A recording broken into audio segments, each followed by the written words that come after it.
ಕಿತ್ತಂಡೂರು ವೆಂಕಟರಾಮರವರ ಸಾರಥ್ಯದಲ್ಲಿ ನಡೆಯುತ್ತಿರುವ punch TV Kannada ನ್ಯೂಸ್ಗೆ ಸ್ವಾಗತ. ಟಿ ಚೆನ್ನಯ್ಯನವರ ಇತಿಹಾಸ, ಸಾಧನೆ, ಜೀವನ ಚರಿತ್ರೆಯನ್ನು ಒಂದು ಪುಸ್ತಕ ರೂಪದಲ್ಲಿ ಹೊರತರಲು ಸಂಸತ್ನಲ್ಲಿ ಮಾಹಿತಿಯನ್ನು ಕಲೆ ಹಾಕುವುದಾಗಿ ಸಂಸದ ಎಸ್ ಮಲ್ಲೇಶ್ ಬಾಬುರವರು ತಿಳಿಸಿದರು.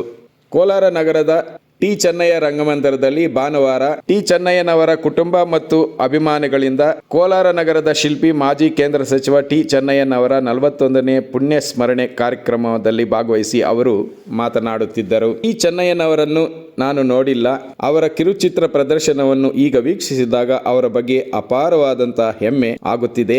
ಇವರ ದೂರದೃಷ್ಟಿ ಇಂದಿನ ರಾಜಕೀಯ ಯುವ ಮುಖಂಡರುಗಳಿಗೆ ಆದರ್ಶವಾಗಿದೆ ಎಂದು ತಿಳಿಸಿದರು. ಇನ್ನು ಈ ಸಂದರ್ಭದಲ್ಲಿ ಜೆಡಿಎಸ್ ಮುಖಂಡ, ಸಮಾಜ ಸೇವಕರಾದ ಸಿಎಂಆರ್ ಶ್ರೀನಾಥ್, ಬಣಕನಹಳ್ಳಿ ನಟರಾಜ್, ಗಾಂಧಿನಗರ ಸಿಪಿಎಂ ನಾರಾಯಣಸ್ವಾಮಿ, ಡಾಕ್ಟರ್ ಗೋವಿಂದರಾಜು, ನಾಗಾನಂದ ಕೆಂಪರಾಜು, ನಗರಸಭೆ ಸದಸ್ಯರಾದ ಪ್ರವೀಣ್ ಗೌಡ, ಮುರಳೀಗೌಡ, ಚೆನ್ನಯ್ಯನವರ ಪುತ್ರರಾದ ಬಾಲಾಜಿ ಚೆನ್ನಯ್ಯ, ಬೆಳಮಾರ್ನಲ್ಲಿ ಆನಂದ್, ಒಕ್ಕಲೇರಿ ರಾಜಪ್ಪ, ನರಸಾಪುರ ನಾರಾಯಣಸ್ವಾಮಿ, ಚೆನ್ನಯ್ಯನವರ ಮೊಮ್ಮಗ ದೀಪಕ್ ಚೆನ್ನಯ್ಯ, ಡಾಕ್ಟರ್ ಹರೀಶ್ ಚೌಡಪ್ಪ, ಇಂಜಿನಿಯರ್ ಹರೀಶ್ ನಾರಾಯಣಪ್ಪ, ರೇಖಾ, ಮಧು, ಚೌಡಮ್ಮ ಮುಂತಾದ ಚೆನ್ನಯ್ಯನವರ ಕುಟುಂಬದ ಮಕ್ಕಳು, ಮೊಮ್ಮಕ್ಕಳು, ಬಂಧುಗಳು, ಅಪಾರ ಅಭಿಮಾನಿಗಳು ಈ ಕಾರ್ಯಕ್ರಮದಲ್ಲಿ ಭಾಗವಹಿಸಿದ್ದರು. Kittandur Venkataram, Punch TV news, Kolar. ಅನುಭವಿಸಿರುತ್ತಾರೆ. 1952ರಲ್ಲಿ ಪ್ರಪ್ರಥಮ ಬಾರಿಗೆ ವಿಧಾನಸಭೆಗೆ ಮುಳಬಾಗಿಲು ಕ್ಷೇತ್ರದಿಂದ ನೇಮಕವಾದರು. 1950-52ರಲ್ಲಿ ರಾಜ್ಯಸಭಾ ಸಂಸತ್ ಸದಸ್ಯರಾಗಿ ಹಾಗೂ ಭಾರತ ಸಂವಿಧಾನ ಸದಸ್ಯರಾಗಿ ಆಯ್ಕೆಯಾದರು. 1950-52ರಲ್ಲಿ ರಾಜ್ಯಸಭಾ ಸಂಸತ್ ಸದಸ್ಯರು ಹಾಗೂ ಭಾರತ ಸಂವಿಧಾನ ಸದಸ್ಯರಾಗಿದ್ದಾಗ ರಾಷ್ಟ್ರೀಯ ನಾಯಕರಾದ Mahatma Gandhiji, governor general C Rajagopalachari, Jawaharlal Nehru, doctor BR. Ambedkar, Sardar Vallabhbhai Patel, Shrimati Vijayalakshmi Sehgal, Babu Rajendra Prasad, Amrit Kaur, Lal Bahadur Shastri, S Radhakrishnan, D Sanjeevaiah, Jagjivan Ram, Mysore ಸಂಸ್ಥಾನದ ಕರ್ನಾಟಕ ಸರ್ಕಾರ ರಾಜ್ಯ ನಾಯಕರಾದ ಕೆಂಗಲ್ ಹನುಮಂತಯ್ಯ ಕಡಿದಾರ್, ಮಂಜಪ್ಪ, ದೇವರಾಜ್ ಅರಸ್, ರಾಮಕೃಷ್ಣ ಹೆಗಡೆ, ವೀರೇಂದ್ರ ಪಾಟೀಲ್, ಇನ್ನು ಅನೇಕ ರಾಷ್ಟ್ರೀಯ ರಾಜ್ಯ ನಾಯಕರ ಜೊತೆಯಲ್ಲಿ ಟಿ ಚೆನ್ನಯ್ಯನವರು ಕೆಲಸ ಮಾಡಿರುತ್ತಾರೆ.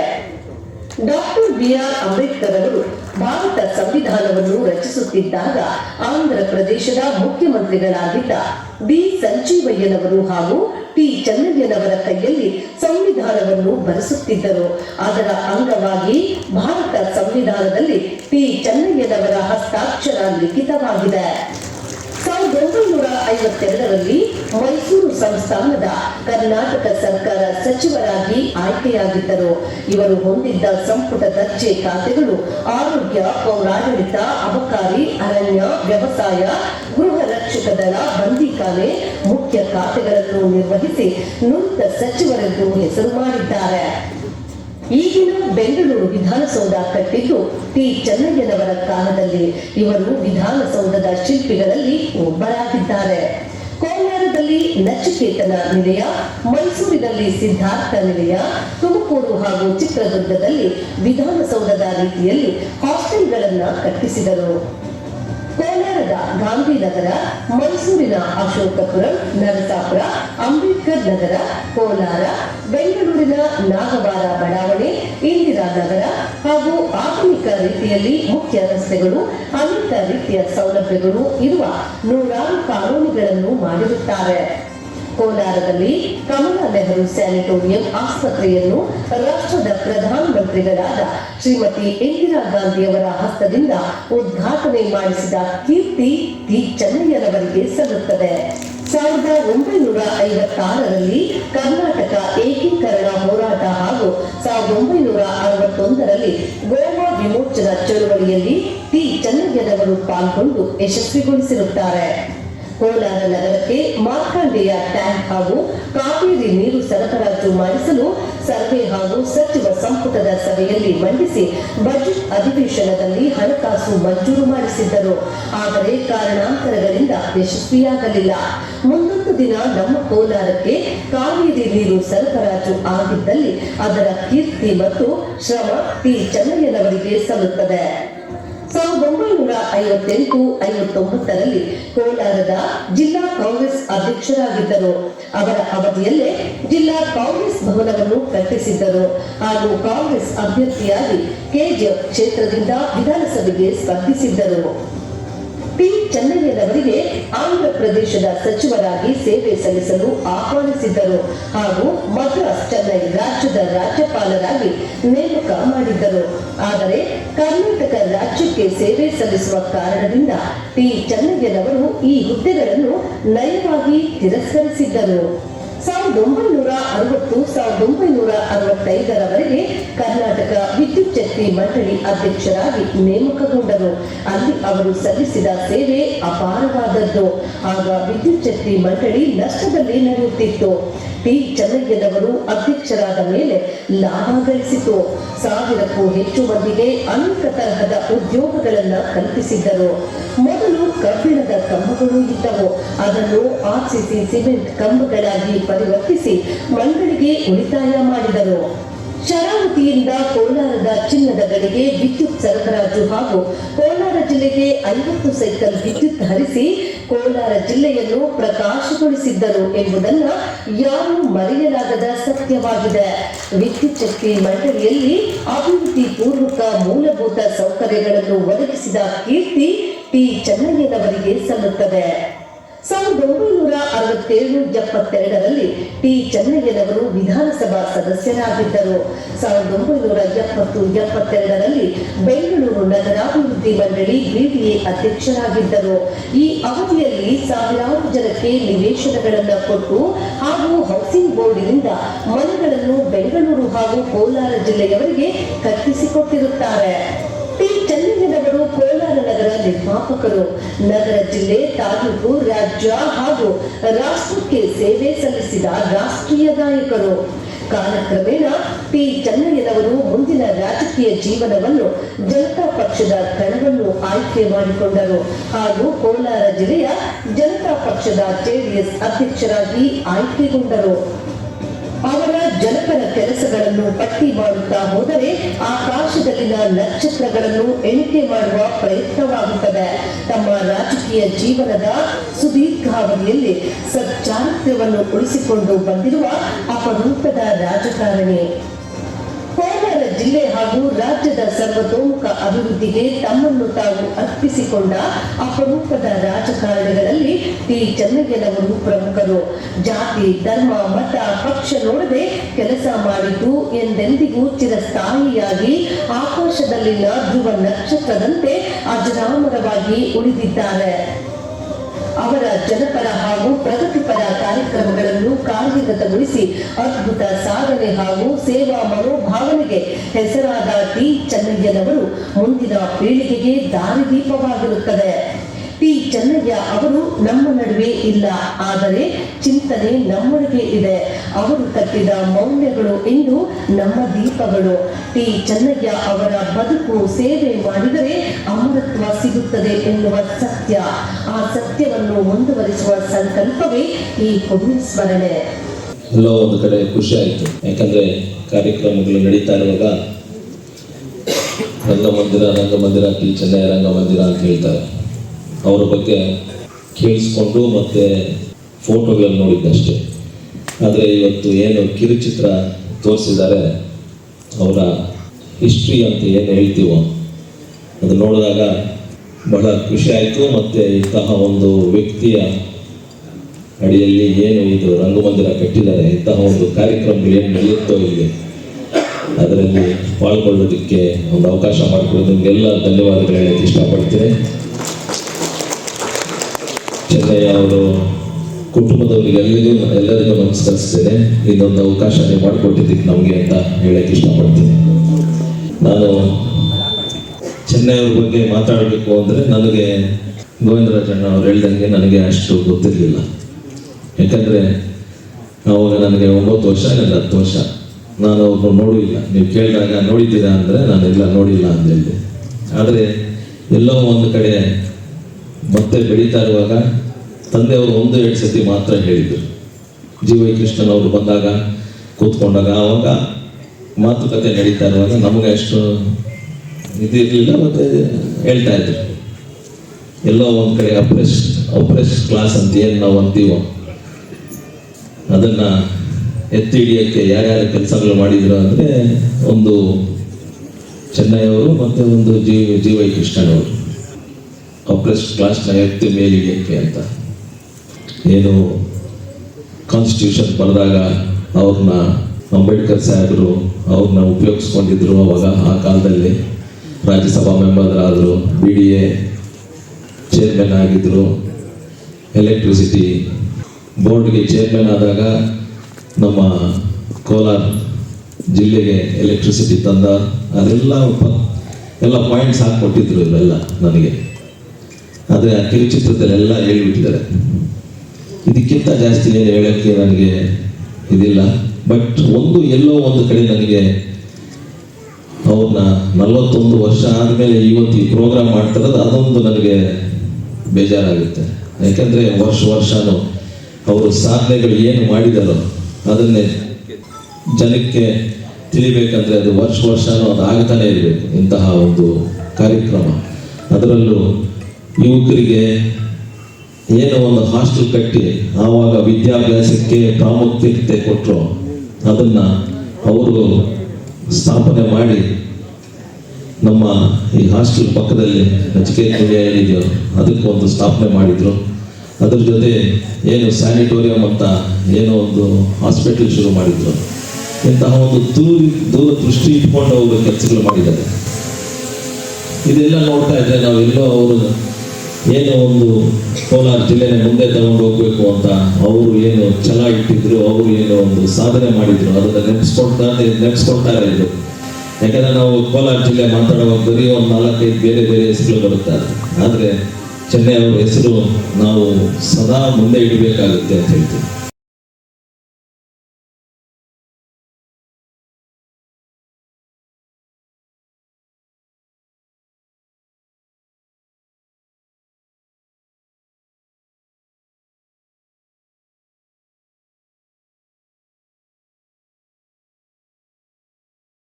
ಏನಂತೀರ, ಒಂದು ಮಾದರಿಯಾಗಿ ಇರಬೇಕಾಗುತ್ತೆ.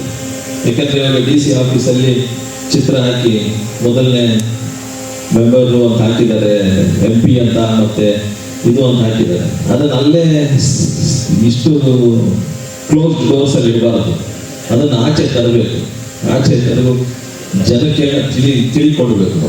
ಎಲ್ಲರಿಗೂ ತಿಳಿಸಿ ಹಿಂಗಿತ್ತು, ಯಾರ್ಯಾರು ಮುಂದೆ ಬಂದರು, ಯಾರ್ಯಾರು ಕೋಲಾರ ಜಿಲ್ಲೆಗೆ ಮುಂದೆ ತಂದಕ್ಕೆ ಪ್ರಯತ್ನ ಪಟ್ಟರು ಅಂತ ನಾವು ಹೇಳಬೇಕಾಗುತ್ತೆ. ಅದರಲ್ಲಿ ಚೆನ್ನೈ ಅವ್ರನ್ನು ಮತ್ತು ಬೇರೆಯವ್ರನ್ನೆಲ್ಲ ಒಗ್ಗೂಡಿಸಿ ಅದೊಂದು ಏನೋ ಒಂದು ಪುಸ್ತಕ ಬರೀಬೇಕು ಅಂತ ಏನೋ ಒಂದು ಆವಾಗಲೇ ಮಾಡಿದ್ರು ಆನಂದ್ ಅವರು. ಅದನ್ನು ಮಾಡಬೇಕಾಗುತ್ತೆ. ಒಂದು 10 ವರ್ಷ ಕ್ಷಮಿಸಬೇಕು ತಮ್ಮ ಒಂದು ಭಾಷೆ ಮಧ್ಯದಲ್ಲಿ. ಒಂದು 10-15 ವರ್ಷಗಳ ಹಿಂದೆ ಅಂತ ಕಾಣುತ್ತೆ. ಅವರ ಹಿರಿಯ ಪುತ್ರ ಸುಬ್ರಹ್ಮಣ್ಯಂ ಅವರು ಒಬ್ಬರನ್ನ ನನ್ನ ಹತ್ರ ಕರ್ಕೊಂಡು ಬರ್ತಾರೆ. ಅವರು ಈ ಇತಿಹಾಸದ ಒಬ್ಬರು ವಿದ್ಯಾರ್ಥಿ, PhD ಮಾಡ್ತಿರ್ತಾರೆ. ಅವರ ಮುಖ್ಯ ಒಂದು ಇದೇನಂತಂದರೆ ಚೆನ್ನೈನವರ ಬಗ್ಗೆ ಅವರ ಆತ್ಮಚರಿತ್ರೆಯನ್ನು ಬರೀತಾ ಇದ್ದೀನಿ ಸರ್. ಸುಬ್ರಹ್ಮಣ್ಯಂ ಅವರು ಹೇಳಿದ್ರು, ನಮ್ಮ ಅಪ್ಪಾಜಿಯವರ ಬಗ್ಗೆ ನಿಮಗೆ ಗೊತ್ತಿರೋಷ್ಟು ನನಗೂ ಗೊತ್ತಿಲ್ಲ, ತಾವು ತಮಗೆ ಗೊತ್ತಿರೋ ವಿಚಾರಗಳನ್ನು ತಿಳಿಸ್ಕೊಡ್ಬೇಕು ಅಂತ. ಬಹಳ ಸಂತೋಷ ಆಯಿತು. ಯಾಕೆಂದರೆ ಒಂದು ದೊಡ್ಡ ದುರಂತ ಏನಂದರೆ, ಇಂಥ ಮಹಾನ್ ವ್ಯಕ್ತಿಯನ್ನು ನಾವು ಇವತ್ತು ಕೋಲಾರ ಮರೆತಿದೆ. ಬರೀ ಹೆಸರುಗಳು ಚೆನ್ನಯ್ಯ ರಂಗಮಂದಿರ, ಈವನ್ ಚೆನ್ನಯ್ಯ ರಂಗಮಂದಿರಕ್ಕೆ ಈ ಹೆಸರಿಡೋದಕ್ಕೂ ಆ ಕಾಲದಲ್ಲಿ ಒಂದಷ್ಟು ಅಡಚಣೆಗಳಿತ್ತು. ಅಂಥ ಒಂದು ಪರಿಸ್ಥಿತಿಯಲ್ಲಿ ಅವರ ಒಂದು ಚರಿತ್ರೆಯನ್ನು, ಅವರ ಒಂದು ಇತಿಹಾಸವನ್ನು ನಾವು ಮರೀತಾ ಇದ್ದೀವಿ ಅಂತಂದರೆ ಅದಕ್ಕೆ ಮೂಲ ಕಾರಣ ಏನಂದರೆ ಅವ್ರ ಬಗ್ಗೆ ಹೆಚ್ಚಾಗಿ ವಿಷಯಗಳನ್ನು ಯಾರು ಹೇಳ್ತಾ ಇಲ್ಲ ಅಂತ. ಅವ್ರ ಬಯೋಗ್ರಫಿ ಅದು ಏನಾಯಿತು ಅಂತ ನನಗೆ ಗೊತ್ತಿಲ್ಲ. ಮುನೇಟಪ್ಪನವರು ಸಹ ಅದನ್ನು ನೆನಪು ಮಾಡಿಕೊಟ್ರು. ದಯವಿಟ್ಟು ಯಾರಾದರೂ ಅವರ ಬಯೋಗ್ರಫಿ ಬರೀತಕ್ಕಂಥ ಇತಿಹಾಸಗಾರರು ಯಾರಾದರೂ ಹಿರಿಯರನ್ನು ಸಂಪರ್ಕಿಸಿ, ಅವರ ಕುಟುಂಬದವರನ್ನು ಸಂಪರ್ಕಿಸಿ ಈಗಲೂ ಸಹ ಅದನ್ನು ಬರೆಯೋದಾದರೆ ನಮಗೆ ತಿಳಿದಿರ್ತಕ್ಕಂಥ ವಿಚಾರಗಳನ್ನು ಸಹ ನಾವು ತಿಳಿಸ್ಕೊಡೋಕ್ಕೆ ಸಿದ್ಧವಾಗಿದ್ದೇವೆ. ಅವರ ಬಯೋಗ್ರಫಿ ಭಾಳ ಮುಖ್ಯವಾಗಿ ಇವನ್ನ ಕೋಲಾರ ಜಿಲ್ಲೆಗೆ ಬೇಕಾಗಿದೆ ಅಂತಂಥದ್ದು. ಈ ಒಂದು ವಿಚಾರದಲ್ಲಿ ನಮ್ಮ ಲೋಕಸಭಾ ಸದಸ್ಯರು ಸಹ ಇದರ ಕಡೆ ಸ್ವಲ್ಪ ಗಮನ ಹರಿಸಿ ಅದನ್ನು ಹುಡುಕಬೇಕಂತೇಳಿ ಅವರಲ್ಲಿ ನಾನು ಮನವಿ ಮಾಡ್ಕೊಳ್ತಾ ಇದ್ದೀನಿ. ಅವಾಗ ಫಸ್ಟ್ ಏನು ನಮ್ಮ ಕಾನ್ಸ್ಟಿಟ್ಯೂಷನ್ ಬರೆದ್ರು ಅದ್ರ ಬಗ್ಗೆ ಏನೇನು ಇತಿಹಾಸ ಇದೆ ಅಂತ ತೆಗೆದಾಗ ಅವಾಗ ಗೊತ್ತಾಗುತ್ತೆ. ಅದ್ರ ಜೊತೆ ರಾಜ್ಯಸಭಾ ಮೆಂಬರ್ ಆದಾಗ ಏನೇನು ವಿಚಾರಗಳು ಏನಾದರೂ ಎತ್ತಿದ್ದಾರೆ ಅಂತ ಅದನ್ನೆಲ್ಲ ತಗೊಂಡು ಒಂದು ಮಾಹಿತಿ ನಿಮಗೆಲ್ಲ ಕೊಡ್ತೀನಿ ಅಂತ ಹೇಳಕ್ಕೆ ಇಷ್ಟಪಡ್ತೀನಿ. ಮುಂದೆ ಒಂದು ಪುತ್ಥಳಿ, ಕಂಚಿನ ಪುತ್ಥಳಿ ಸ್ಥಾಪನೆ ಆಗಬೇಕಂತ ನಮ್ಮಲ್ಲಿ ಕೋರಿಕೆ ಇದೆ. ದಯವಿಟ್ಟು ನೀವು ಮತ್ತು ನಮ್ಮ ಶಾಸಕರುಗಳಿಂದ ಏನಾದರೂ ಅದೊಂದು ಅನುಕೂಲ ಮಾಡಿಕೊಟ್ರೆ ಭಾಳ ಒಳ್ಳೆಯದಾಗುತ್ತೆ. ಇದರಲ್ಲಿ ನಮ್ಮ ಕುಟುಂಬದಿಂದ ಒಂದು ವಿನಂತಿ.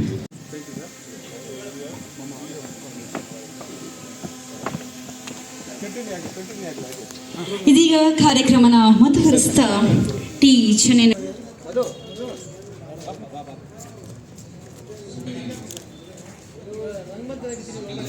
ಯಾರೆಲ್ಲ ಅಧಿಕಾರಿಗಳಾಗಬೇಕು, ಯಾರೆಲ್ಲ ರಾಜಕೀಯ ಪ್ರತಿನಿಧಿಗಳಾಗಬೇಕು ಅಥವಾ ಸಮಾಜದಲ್ಲಿ ಗುರುಸ್ಕೋಬೇಕಂತಕ್ಕಂಥ ವ್ಯಕ್ತಿತ್ವಗಳೇನಾದ್ರು ಇದ್ರೆ ಟಿ ಚೆನ್ನೈನವ್ರು ನಮಗೆ ಮಾರ್ಗದರ್ಶಿ ಮತ್ತು ಅವರು ಪ್ರೇರಣೆ, ಸ್ಫೂರ್ತಿ ಕೂಡ ಮತ್ತು ಅವರನ್ನ ಆದರ್ಶಗಳನ್ನು ಪಾಲನೆ ಮಾಡಿದ್ರೆ ಸಾಕು ನಮ್ಮ ಕೋಲಾರನ ಇಡೀ ಏನು ಬೆಂಗಳೂರು ನಂತರ ಒಂದು ಜಿಲ್ಲೆ ಮಾಡಲಿಕ್ಕೆ ನಾವೆಲ್ಲರೂ ಕೂಡ ಕಾರ್ಯಪ್ರವೃತ್ತರಾಗಲಿಕ್ಕೆ ಸದಾ ಸಿದ್ಧರಿದ್ದೀವಿ. ಮತ್ತು ಅವರ ಒಂದು ಸ್ಫೂರ್ತಿ ನಮಗೆ ಮಾರ್ಗದರ್ಶಿ ಆಗ್ತದೆ. ಅನೇಕ ಇಲಾಖೆಗಳ ಕಾರ್ಯನಿರ್ವಹಿಸಿದ್ರು ಕೂಡ ಒಂದು ಸಮಗ್ರ ನಾಯಕ ಅಂತ ಹೇಳ್ಬೋದು. ಅವರ ದಿಟ್ಟ ನಿರ್ಧಾರ ಮತ್ತು ಪ್ರಾಮಾಣಿಕತೆ ನಿಷ್ಠೆನ ಮನಗಂಡು ಆಗಿನ ಕೆಂಗಲ್ ಹನುಮಂತರಾಯರು ವಿಧಾನಸೌಧವನ್ನು ಕಟ್ಟುವಂಥ ಸಂದರ್ಭದಲ್ಲಿ ಆಗಿರ್ಬೋದು, ಜೊತೆಗೆ ಅವರಿಗೆ ಅನೇಕ ಇಲಾಖೆಗಳನ್ನ ಕೃಷಿ, ಆರೋಗ್ಯ, ಶಿಕ್ಷಣ, ಬಂದಿಖಾನೆ ಅನೇಕ ಶಿಕ್ಷಣ ಇಲಾಖೆಗಳು ಕೊಟ್ಟಂತ ಸಂದರ್ಭದಲ್ಲಿ ಅವರ ಒಂದು ಸಮಗ್ರ ನಾಯಕತ್ವ ನಮ್ಗೆ ಅರ್ಥ ಆಗ್ತದೆ. ಯಾವುದೇ ಇಲಾಖೆ ಕೊಡಲಿ, ಇಡೀ ಇಲಾಖೆಯ ಅಧಿಕಾರಿಗಳನ್ನ ವಿಶ್ವಾಸ ತಗೊಂಡು ರಾಜ್ಯದ ಸರ್ವತೋಮುಖ ಅಭಿವೃದ್ಧಿಗೆ ಜಾತ್ಯತೀತವಾಗಿ, ಪಕ್ಷಾತೀತವಾಗಿ ನಾವೆಲ್ಲರೂ ಕೂಡ ಒಂದೇ ಒಗ್ಗಟ್ಟಾಗಿ ಬಾಳ್ಬೇಕಂತಕ್ಕಂಥ ಒಂದು ದೂರದೃಷ್ಟಿಯ ನಾಯಕ, ಭವಿಷ್ಯದ ನಾಯಕ ಯಾರಾದಿದ್ರೆ ಅದು ಟಿ ಚೆನ್ನೈನವರು, ತಿಮ್ಮಪ್ಪ ಚೆನ್ನೈನವರು ಅಂತ ಒಬ್ಬ ವ್ಯಕ್ತಿತ್ವ, ಮೇರು ದಿಗ್ಗಜ ನಾಯಕ ಕೋಲಾರದವರು ಅಂತ ಹೇಳಲಿಕ್ಕೆ ನಾನಂತೂ ಹೆಮ್ಮೆ ಪಡ್ತೀನಿ. ಇಂಥ ಸಂದರ್ಭದಲ್ಲಿ ಇಂಥ ಅವರು ಕಟ್ಟಿದ ನೆಲ, ಅವರ ಸೃಷ್ಟಿ ಮಾಡಿದಂಥ ನೆಲ, ಆ ಒಂದು ರಂಗಮಂದಿರ, ಇವತ್ತು ರಂಗಮಂದಿರದ ಜೊತೆಗೆ ಟಿ ಚೆನ್ನೈನವರ ಒಂದು ಸ್ಮಾರಕದಲ್ಲಿ ನಾವೆಲ್ಲ ಇದ್ದೀವಿ ಅಂತಂದ್ರೆ ನಾವೆಲ್ಲ ಕೂಡ ಬಹಳ ಹರ್ಷ ವ್ಯಕ್ತಪಡ್ತಕ್ಕಂಥದ್ದು. ಅಂತ ವೇದಿಕೆಯಲ್ಲಿ ನಾವು ಮಾತಾಡಿರ್ತಕ್ಕಂಥದ್ದು ನನಗೆ ಸಿಕ್ಕಂಥ ಭಾಗ್ಯ ಅಂತ ನಾವು ಹೇಳಿ ಬಯಸ್ತೇವೆ. ಅಂತ ವ್ಯಕ್ತಿತ್ವಗಳು ಇವತ್ತೊಂದು ದಿವಸ ಅವರ ಹಾದಿಯಲ್ಲಿ ನಡೆಸ್ತಕ್ಕಂಥ ಒಂದು ಅವಶ್ಯಕತೆ ಇವತ್ತು ತುಂಬಾ ಜರೂರಿ ಇದೆ. ಸರಿಸುಮಾರು 60 ವರ್ಷಗಳ ಹಿಂದೆ ಇವತ್ತು ನಗರನ ಹೀಗೆ ಇರಬೇಕಂತೇಳಿ ಇವತ್ತು ಗಾಂಧಿನಗರ ಯಾರಾದ್ರೂ ಹೋಗಿ ನೋಡಿದ್ರೆ ಅರ್ಥ ಆಗ್ತದೆ. ಅವತ್ತೊಂದು ದಿವಸ ಕಾರು ಇರಲಿಲ್ಲ, ಬೈಕ್ ಇಲ್ಲ, ಜಟ್ಕಾ ಗಾಡಿ ಅಷ್ಟೇ ಇದ್ದಿದ್ದು.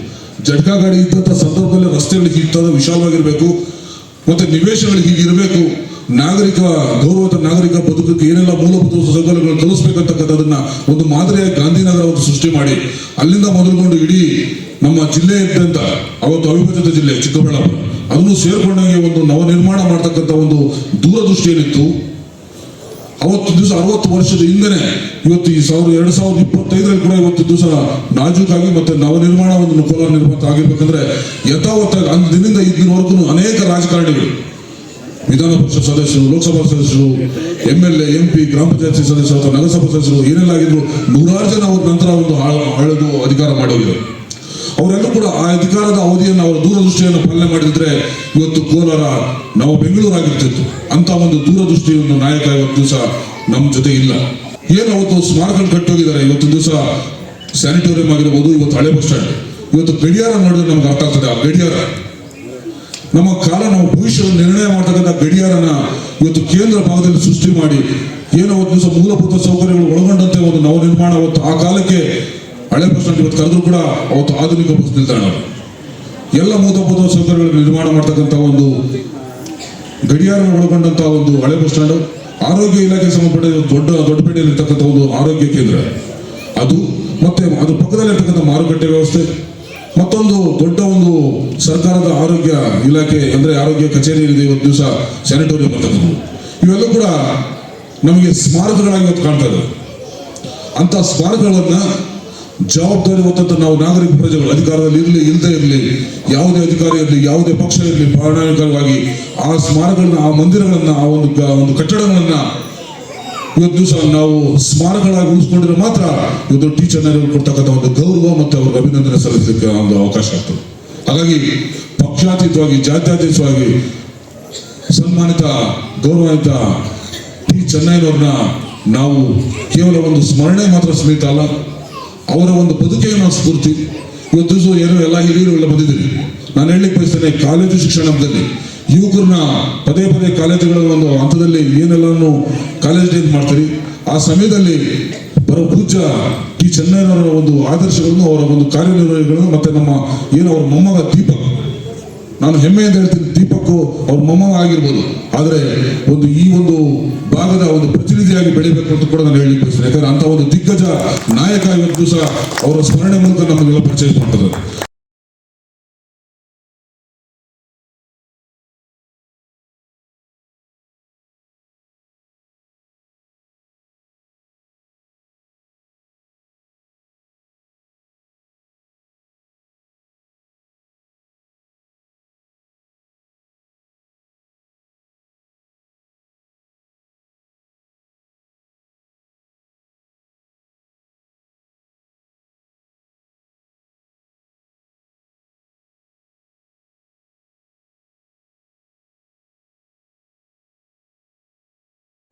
ಇಂದು 41ನೇ ವರ್ಷದ ಟಿ ಚೆನ್ನಯ್ಯನವರ ಪುಣ್ಯಸ್ಮರಣೆ ಕಾರ್ಯಕ್ರಮಕ್ಕೆ ಆಗಮಿಸಿರುವ ಎಲ್ಲರಿಗೂ, ಬಂದೋದ ಎಲ್ಲ ಅಧ್ಯಕ್ಷರು, MP ಸಾಹೇಬರಿಗೆ ಮತ್ತು MLA ಅವರಿಗೆ ಪ್ರತಿಯೊಬ್ಬರಿಗೂ ಧನ್ಯವಾದಗಳನ್ನು ತಿಳಿಸುತ್ತಾ, ನನ್ನ ಹಿರಿಯರು ಮತ್ತು ಕುಟುಂಬದವರು, ಸ್ನೇಹಿತರು ಮತ್ತು ಎಲ್ಲ ಉಪಸ್ಥಿತರಿರುವ ಜನರಿಗೆ, ಇಂದು ನೀವು ಎಲ್ಲರೂ ನಿಮ್ಮ ಸಮಯ ಮೀಸಲಿಟ್ಟು ಪ್ರೀತಿ ಮತ್ತು ಗೌರವದಿಂದ ಟಿ ಚೆನ್ನಯ್ಯನವರ ಒಂದು ಪುಣ್ಯಸ್ಮರಣಕ್ಕೆ ಆಗಮಿಸಿ ಅವರಿಗೆ ಒಂದು ಗೌರವ ತಂದುಕೊಟ್ಟು ನಮ್ಮೆಲ್ಲರ ಈ ಕಾರ್ಯಕ್ರಮಕ್ಕೆ ಯಶಸ್ವಿ ಮಾಡಿರೋ ಪ್ರತಿಯೊಬ್ಬರಿಗೂ ಥ್ಯಾಂಕ್ ಯು ತಿಳಿಸುತ್ತಾ, ನಿಮ್ಮೆಲ್ಲರಿಗೂ ಒಂದು ಹೃತ್ಪೂರ್ವಕವಾದ ಧನ್ಯವಾದಗಳು. ನನ್ನ ತಾತ ಟಿ ಚೆನ್ನಯ್ಯ ಅವರ 41ನೇ ಪುಣ್ಯಸ್ಮರಣೆಯನ್ನು ನಮ್ಮ ಕುಟುಂಬದಿಂದ ಪರವಾಗಿ ಆಯೋಜಿಸುವ ಅವಕಾಶ ನನಗೆ ದೊರಕಿದ್ದು ನನ್ನ ಪುಣ್ಯ. ಅದು ನನ್ನ ಜೀವನದ ಅತ್ಯಂತ ಹೆಮ್ಮೆಯ ಕ್ಷಣವಾಗಿದೆ. ಈ ಕಾರ್ಯಕ್ರಮ ಯಶಸ್ವಿಯಾಗುವನು ಸಹಕರಿಸಿದ ಎಲ್ಲರಿಗೂ ನನ್ನ ಹೃತ್ಪೂರ್ವಕ ಧನ್ಯವಾದಗಳು. ಈ ಪುಣ್ಯ ಸ್ಮರಣೆ ಒಂದು ದಿನದ ಕಾರ್ಯಕ್ರಮವಾಗದೆ ಟಿ ಚೆನ್ನಯ್ಯವರ ಆದರ್ಶ ನಮ್ಮ ದಿನನಿತ್ಯ ಬದುಕಿನಲ್ಲಿ ಪ್ರತಿಫಲಿಸುವ ಶಾಶ್ವತ ಪ್ರೇರಣೆಯಾಗಲೆಂದು ಕೋರುತ್ತೇನೆ ಎಂಬ ಆಶಯದೊಂದಿಗೆ ನನ್ನ ಮಾತುಗಳು ಮುಕ್ತಾಯಗೊಳಿಸುತ್ತೇನೆ. ಧನ್ಯವಾದಗಳು. Thank you so much. Okay, camera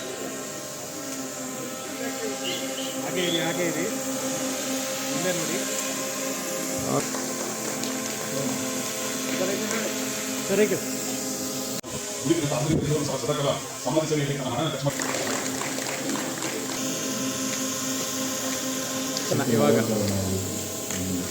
ಹಾಗೆಯೇ ಕೋಲಾರ ಜಿಲ್ಲೆಯ ಬಡಕನಹಳ್ಳಿ ನಟರಾಜ್ ಸರ್ ಅವರಿಗೆ ಕೋಲಾರ ಜಿಲ್ಲೆಯ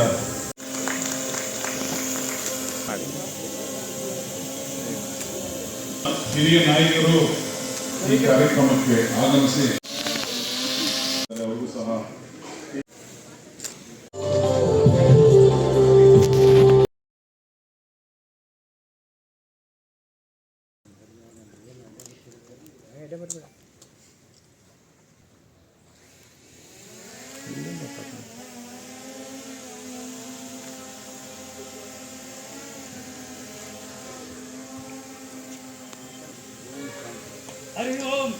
ಹರಿ ಓಂ. ಇದೀಗ ಮತ್ತೊಂದು ಗೌರವಾನ್ವಿತ ಸನ್ಮಾನ ಮಾಡಲಿರುವ ಶಿಕ್ಷಕ ಬಾಲಾಜಿ ಚೆನ್ನಯ್ಯ ಅವರಿಗೆ.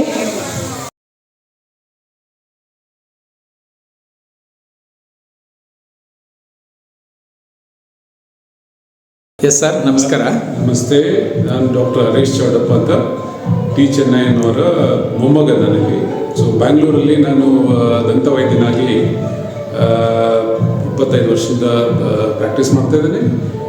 ಈ ದಿನ 41ನೇ ಪುಣ್ಯಸ್ಮರಣೆ ಕಾರ್ಯಕ್ರಮ ಸಲುವಾಗಿ ಇಲ್ಲಿ ಆಗಮಿಸಿರುವಂತಹ ಎಲ್ಲ ಗಣ್ಯಾತಿ ಗಣ್ಯರಿಗೆ ನಾನು ವಂದನೆಗಳನ್ನು ಸಲ್ಲಿಸುತ್ತಾ ಈ ಕಾರ್ಯಕ್ರಮವನ್ನು ಸಕ್ಸಸ್ ಆಗಿ ಪೂರ್ಣಗೊಳಿಸಿದ ಎಲ್ಲ ಜನರಿಗೂ, ಮಾಧ್ಯಮದ ವರ್ಗಗಳಿಗೂ ಎಲ್ರಿಗೂ ನನ್ನ ಧನ್ಯವಾದ ತಿಳಿಸ್ಕೊಡ್ತಾ ಇದ್ದೇನೆ.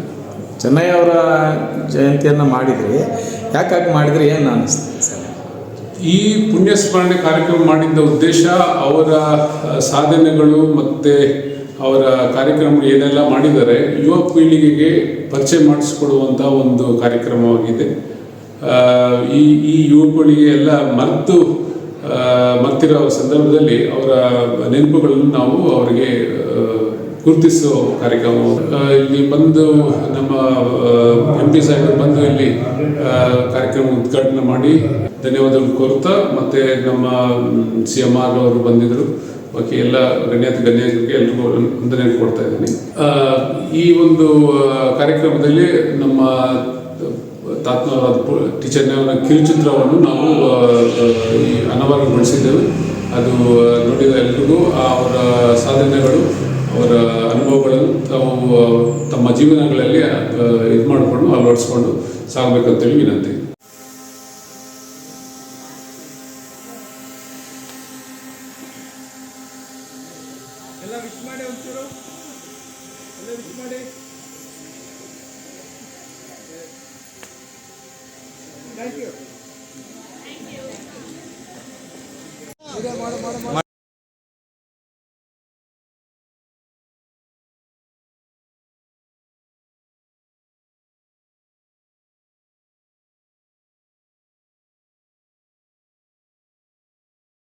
ದೊಡ್ಡ ಕುಟುಂಬಗಳಿವೆ. ಸುಮಾರು ಏನಾದರೂ ಒಂದು 5-6 ಕುಟುಂಬಗಳು ಎಲ್ಲ ತಾಲೂಕುಗಳಲ್ಲಿ ಹೆಸರುವಾಸಿಯಾಗಿರುವಂಥವ್ರು. ಆದ್ದರಿಂದ ಆ ಕುಟುಂಬಗಳೆಲ್ಲ ಒಂದುಗೂಡಿ ನಾವು ಇದೊಂದು ಕಾರ್ಯಕ್ರಮ ಆಯೋಜನೆ ಮಾಡೋಣ ಅಂತ ಮಾಡಿದ್ದೀವಿ. ಕೋಲಾರ ಜನತೆಗೆ ಮತ್ತು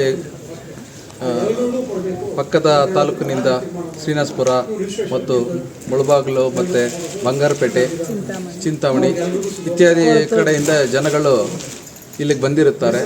ಅವ್ರಿಗೆಲ್ರಿಗೂ ಧನ್ಯವಾದಗಳು ತಿಳಿಸುತ್ತಾ, ಇನ್ನು ಮುಂದಿನ ದಿನಗಳಲ್ಲಿ ನಮ್ಮ ಕೈ ಜೋಡಿಸಬೇಕಂತ ಕೇಳಿ ಹೆಚ್ಚಿನ ಜನ ಬಂದಿದ್ದರಿಂದ ಧನ್ಯವಾದಗಳು. ನಾನು ಭಾವನಾ, ಟಿ ಚೆನ್ನಯ್ಯನವರ ಮೊಮ್ಮಗಳು. ಇವತ್ತು ನೆರವೇರಿರುವಂಥ ಅಂದರೆ ಒಡಗೂಡಿರೋಂತಹ ಈ ಕಾರ್ಯಕ್ರಮಕ್ಕೆ ಎಲ್ಲರೂ ಬಂದಿರೋದಕ್ಕೆ ತುಂಬ ಧನ್ಯವಾದಗಳು. ನಾನು ಈ ಮೂಲಕ ಏನು ಕೇಳ್ತಿದ್ದೀನಂದ್ರೆ, ನಮ್ಮ ತಾತನ ಸಾಧನೆಗಳು ಅಪಾರವಾದದ್ದು ತುಂಬ ಇದೆ. ಬಟ್ ಅದರಲ್ಲೂ ಎಲ್ಲ ಸರಳತೆಯಿಂದ ಮಾಡಿರೋದು, ಮತ್ತು ಅವರು ಎಷ್ಟೊಂದು ಮಾಡಿ ಬಂದಿದ್ದಾರೆ ಕಾರ್ಯಗಳು. ಬಟ್ ಎಲ್ಲ ಮರೆಮಾಚಿ ಹೋಗಿದೆ. ನಾವು ಇಲ್ಲಿಂದ ನೋಡಬೇಕಾದ್ರೆ ಅವ್ರು ತುಂಬ ಅಪಾರ ಸಾಧನೆಗಳು ಮಾಡಿದ್ದಾರೆ ಅಂತ ಅನಿಸುತ್ತೆ. ಬಟ್ ಇವಾಗ ಜನತೆಗಳ ಮನಸ್ಸಲ್ಲಿ ಅವರ ಹೆಸರೇ ಮರ್ತೋಗಿದ್ದಾರೆ. ಅವ್ರ ಸಾಧನೆಗಳು ಮಾತ್ರ ಎಲ್ಲ ನೆಲೆಗೆ ನೀರಿದೆ. ಬಟ್ ಅದೇ ಥರನೇ ಈ ಮುಂದಿನ ಪೀಳಿಗೆಗೆ, ಹೊಸ ಜನ್ರೇಷನ್ಗೆ ಅದೆಲ್ಲ ಮಾದರಿ ಆಗಬೇಕು. ಅವರು ಎಲ್ಲರೂ ಮನದಲ್ಲೂ ನೆಲೆಸಿದ್ದಾರೆ ಅಂದರೆ ಅವರು ಮಾಡಿರೋ ಕಾರ್ಯಗಳು ಮತ್ತು ಅವರ ಸರಳತೆ. ಸೊ ಅವ್ರ ಸರಳತೆಯಿಂದ ಅವರು ದೊಡ್ಡವರಾಗಿದ್ದಾರೆ. ಅದೇ ಥರನೇ ಮುಂದಿನ ಜನ್ರೇಷನ್ ಅಂದರೆ ಅವರು ಮಕ್ಕಳಾಗಲಿ ತಲೆಮಾರುಗಳು ಅದನ್ನ ನೆನೆಸ್ಕೊಂಡು ಅವರು ಅವರ ಸಾಧನೆಗಳನ್ನ ಇನ್ನೂ ಮುಂದೆ ತಗೊಂಡೋಗ್ಬೇಕು ಅಂತ ಈ ಮೂಲಕ ಕೇಳ್ಕೊಳ್ತೀನಿ. ನಾವಿನ್ನ ಎಜುಕೇಷನ್ ಮಾಡ್ತಿದ್ದೀರಿ, ಅವರ ಆಲೋಚನೆಗಳನ್ನ ತಗೊಂಡು ಮುಂದೆ ಹೋಗೋ ಪ್ರಯತ್ನದಲ್ಲಿ ನಾವು ಇರ್ತೀವಿ. ಎಲ್ಲರೂ ಅದೇ ಪ್ರಯತ್ನದಲ್ಲಿರಲಿ ಮತ್ತು ಅವರ ಅನುಯಾಯಿಗಳಾಗಿ ಬದುಕೋಣ ಅಂತ ಹೇಳ್ತೀನಿ. ಇಲ್ಲ, ಇನ್ನು ಸ್ವಲ್ಪ ಮುಂದೆ ಬಿಡು. ಓಕೆ, ರೈಟ್, ಹಾಗೆ ಓಕೆ, ರೆಡಿ.